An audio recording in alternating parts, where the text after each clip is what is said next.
si Raja Hutang. Dari laman Afrianto Arifin. Yuk, kita bongkar, siapa sebenarnya si Raja Hutang dan korupsi setelah dinasti Cendana. Siapa yang sebenarnya si Raja Hutang? Kita coba cek ke belakang, agar tidak gagal paham. 1. Hindia Belanda, 4 miliar USD 60 triliun. 2. Insinyur Soekarno, 23 miliar USD 34 triliun. 3. Soeharto, 61 miliar USD 915 triliun. 4. Habibie, 85 miliar USD 127,5 triliun. 5. Gus Dur, minus 376 miliar USD gak ngutang tapi bayar 56,4 T6. Mega, 11 miliar USD 165 triliun. 7. SBY, 211 miliar USD 3165 triliun. 8. Jokowi, 10,5 miliar USD cuma 157 triliun. Tapi pembangunan masif dan spektakuler. http://mobile.seru.com/utama/sketsa-indonesia/artikel/siapa-raja-hutang-sesungguhnya hutang yang 211 miliar dolar Amerika, TDK ada hasil apa-apa, digunakan UTK impor dan korupsi. Kok gak pada rame? Sedangkan yang 10,5 miliar, untuk bangun infrastruktur di mana-mana, kok jadi masalah? Memang, beberapa orang kita mikirnya sudah kebolak-balik. Ayo kita viralkan. Inilah 47 prestasi kepemimpinan Presiden Insinyur Joko Widodo untuk memakmurkan rakyat dan kemajuan NKRI. 1. Membubarkan Petral agar bisa menghemat anggaran sebesar 250 miliar rupiah per hari. 2. Mencabut subsidi BBM, sehingga dananya dapat digunakan untuk berbagai hal yang produktif. 3. Meresmikan pembuatan jalan tol Trans Sumatera tahap I dari Lampung Palembang Indralaya.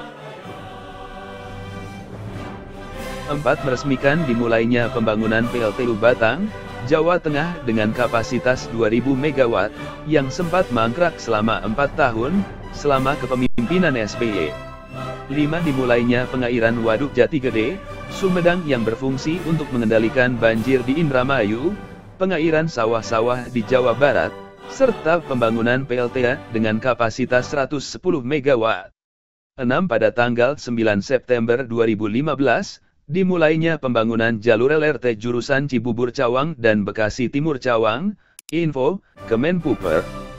7. Pada tanggal 21 September 2015, peresmian dioperasikannya bor raksasa untuk membuat terowongan dalam tanah, guna jalur MRT trayek Lebak Bulus Kebayoran Baru Senayan Bundaran Hotel Indonesia. 8. Pemerintahan Jokowi menggelontorkan dana sebesar 16 triliun rupiah untuk membangun infrastruktur di perbatasan Kalimantan, dari Kalimantan Utara sampai Kalimantan Barat. 9. Pembangunan pelabuhan laut dalam di Papua, Sorong, Manokwari, Jayapura dan Merauke, serta infrastruktur pembuatan jalan yang menghubungkan kota-kota di Papua.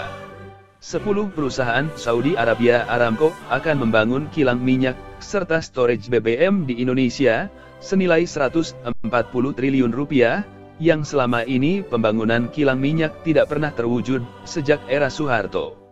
11. Dengan beroperasinya pada bulan November 2015 ini, unit RFCC atau Residual Fluid Catalytic Cracking, di Cilacap, Jawa Tengah, dan kilang TPPI di Tuban, Jawa Timur, maka import BBM premium bisa berkurang 30%, atau negara bisa hemat 150 miliar rupiah per hari, atau setara DGN 100.000 barel per hari. 12. Kasus lumpur Lapindo, yang selama 8 tahun tidak selesai di era SBY, oleh Jokowi hanya dalam kurun waktu 8 bulan rampung, ganti rugi semuanya diterima warga Sidoarjo.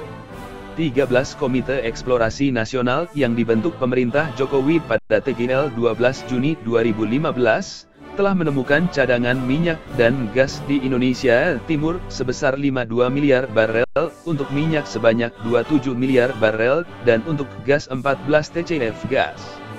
14. Pemerintah targetkan pekerjaan tol Trans Papua, dirancang sepanjang 4320 km, Sorong Manokwari Wamena Jayapura Merauke, Timika Oksibil, tersambung pada tahun 2018, info, Menpuper Berita 1 TV tanggal 14 Oktober 2015. 1 tahun Jokowi memimpin, sudah membuat jalan tol sepanjang 13235 km. 16 izin investasi untuk para investor yang ingin menanamkan modalnya di Indonesia di era SBY harus menunggu sampai 2 tahun, 536 hari. Tetapi di era Jokowi, untuk urus izin investasi, cukup dengan 3 jam. 17 Presiden Jokowi mengeluarkan Perpres nomor 115 tahun 2015, untuk Kementerian KP, yang isinya tidak perlu ke pengadilan lagi, jika Satgas Illegal Fishing menangkap kapal asing pencuri ikan, bisa langsung tenggelamkan.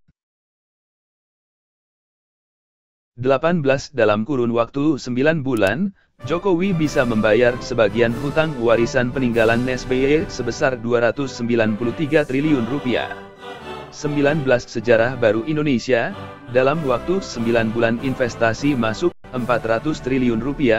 Jokowi memang berkeinginan kuat untuk membuat Indonesia sejahtera. 20 Mulai beroperasinya 6 rute tol laut Jokowi, dari Tanjung Priok Papua, Tanjung Priok Natuna, Tanjung Perak ke seluruh pelabuhan di NTT dan seluruh pelabuhan di Maluku, serta seluruh pelabuhan di Papua dan Papua Barat. 21 Dalam 1 tahun pemerintahan Jokowi, sudah proses pekerjaan pembangunan 15 bandara baru, di wilayah terluar Indonesia, diantaranya bandara di Miangas, Manokwari, Berau, Tual, Palu, Maumere, Tarakan, Aceh Tengah, Wakatobi, dan lain-lain. 22 Pemerintahan Jokowi selama 1 tahun, dapat menurunkan impor premium sebesar 37% dari semula 378.500 bph turun jadi 236.000 bph. Begitu juga dengan solar importnya turun sebesar 84%, dari semula sejumlah 121.300 bph turun menjadi 20.000 bph.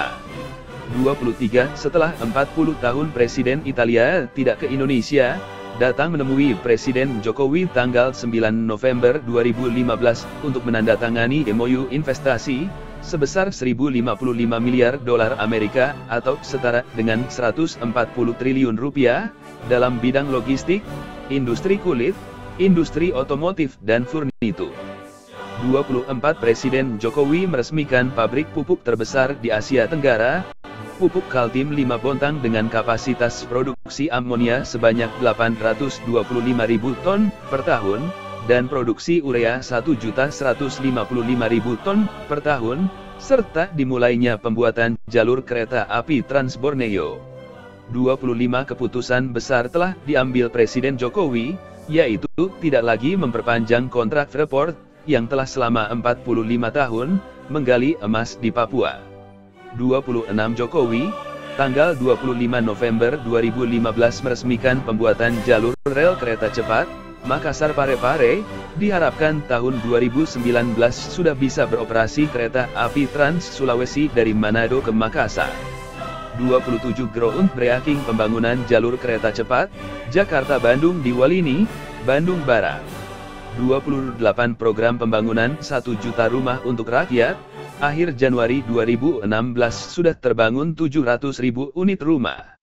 29 PLN mulai bulan Februari 2016, menurunkan lagi tarif listrik dengan daya dari 450 VA, 900 VA, 1.300 VA, 2.200 VA, dan 4.400 VA. 30 kapal khusus angkut sapi Camara Nusantara 1, berhasil angkut 500 ekor sapi ke Jakarta dari NTT-NTB, diusahakan setiap bulan bisa angkut 1.000 ekor sapi. 31 Sejak 50 tahun lalu, warga Sulawesi Utara dan Gorontalo kekurangan listrik, sekarang sudah bisa merasakan aliran listrik selama 24 jam, mulai Januari 2016, karena PLTG apung yang dikirim Jokowi bulan Desember 2015 sudah berfungsi full berdaya 120 MW. 32 Sebanyak 2.519 desa di Indonesia Timur akan mendapatkan aliran listrik di tahun 2016. Info, Kemen SDM 18 Desember 2016. 33 hari ini tanggal 29 Februari 2016, sebanyak 3.898 rumah tangga di Sorong, telah bisa menikmati gas alam untuk memasak.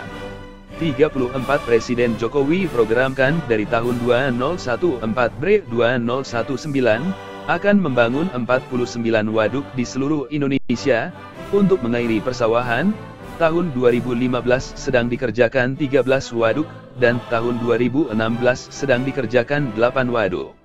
35 waduk yang sedang dikerjakan sejak tahun 2015, Waduk Ragnamo Kupang, Waduk Pidekso Wonogiri, Waduk Logung Kudus, Waduk Lolak Bulang Mongondowu, Waduk Kruereto Aceh, Waduk Pasaloreng Wajo, Waduk Tanjudompu NTB, Waduk Bintang Bano Sumbawa Barat, Waduk Miladompu NTB, Waduk Kairan Lebak, Waduk Tapin-Tapin Kalsel, Waduk Rotiklot Blue NTT, Waduk Telaga Jawa Karang Asem Bali. 36 waduk yang mulai dikerjakan tahun 2016, Waduk Ruko Aceh, Waduk Sukoharjo Lampung, Waduk Kuil Kawangkoan Sulut, Waduk Ladongi Sulawesi Tenggara, Waduk Ciawi Jawa Barat, Waduk Sukamahi Jawa Barat, Waduk Lewi Keris Jawa Barat, Waduk Cipanas Jawa Barat. 37 Presiden Jokowi, groundbreaking pembangunan MPP di Kabupaten Bangka, untuk pembangkit listrik dengan daya 350 MW, guna kebutuhan regional Sumatera yaitu, Bangka Belitung Lampung Nias Duri Riau Medan. Tanggal 1 Juni 2016. 38 Presiden Jokowi meresmikan PLTMG Arun, dengan daya listrik 184 MW, untuk kebutuhan warga Lhok Semawe. Tanggal 2 Juni 2016. 39 Presiden Jokowi, groundbreaking pembangunan Mobile PP 425 MW, di Kabupaten Mempawah. Kalbar tanggal 2 Juni 2016. 40 Melalui video konferensi, Presiden Jokowi meresmikan beroperasinya PLTU Ketapang, dengan daya 20 MW. Pada tanggal 2 Juni 2016. 41 Presiden Jokowi meresmikan beroperasinya PLTG Paguat Pohuwato di Gorontalo, dengan daya 100 MW pada tanggal 3 Juni 2016. 42 Presiden Jokowi, groundbreaking pembangunan PLTU Unit 4 Lontar, di Kronjo Banten dengan daya 1x315 MW, pada tanggal 10 Juni 2016. 43 Presiden Jokowi meresmikan pembangunan MPP Jeranjang PLTG berdaya 225 MW di Gerung Lombok Barat NTB pada tanggal 11 Juni 2016. 44 Jokowi menambah Terminal 3 Bandara Suta Ultimate Internasional, yang bisa angkut penumpang sebanyak 25 juta orang, mengungguli Bandara Changi Singapura.